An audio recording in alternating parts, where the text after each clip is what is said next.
ನಾವು ಈಗ final notification ಮಾಡಲಿಕ್ಕೆ ಅವಕಾಶ ಇರೋದು ಬರೀ ಒಂದು 4,000ದಿಂದ ಇನ್ನೊಂದು ಪುಷ್ ಮಾಡಿದ್ರೆ ಎಷ್ಟಾಗ್ಬೋದು? 4,000 ಅಷ್ಟೇ. ಸೊ ಇನ್ನು 2,000 ನಾವು ಅನ್ಫಾರ್ಚುನೇಟ್ಲಿ 1,000 ವಿಲೇಜಸ್. ಈಗ I am not going to spend my time on that part. ಈಗ what needs to be done ಅನ್ನುವಂಥದ್ದು, ತುಮಕೂರಿಂದ ಹೆವಿ ನಂಬರ್ಸ್ ಬರ್ತಾನೆ ಇದೆ. ಆದ್ರೆ ಅವರು ಕಂದಾಯ ಗ್ರಾಮ ಕೋಶದವರು ಹೇಳುವಂತಹದ್ದು ಇವತ್ತು ಯಾವ್ದು ಬಂದ್ರೆ ಅದನ್ನ ಮಾತ್ರ ನಾವು ಎಲ್ಲ.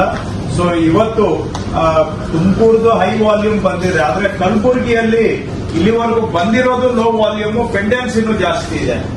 5 ಬಂದಿದೆ, ಈಗ 5 ಬಂದಿದೆ, ಇನ್ನು ಪೆಂಡೆನ್ಸಿ ಎಷ್ಟಿದೆ? 6. ಸೊ ಕಲಬುರಗಿಯಿಂದ ಬರಬೇಕು ಆ ಡಿಸ್ಪ್ಯೂಟ್. ಹೌದು, ಓಕೆ. ಸೊ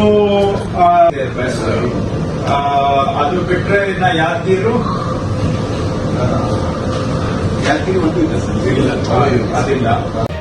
ಮತ್ತಷ್ಟು ಸುದ್ದಿಗಳಿಗಾಗಿ ನೋಡ್ತಾ ಇರಿ ಪಬ್ಲಿಕ್ ನ್ಯೂಸ್ 24x7. ಇದು ಸತ್ಯದ ಧ್ವನಿ.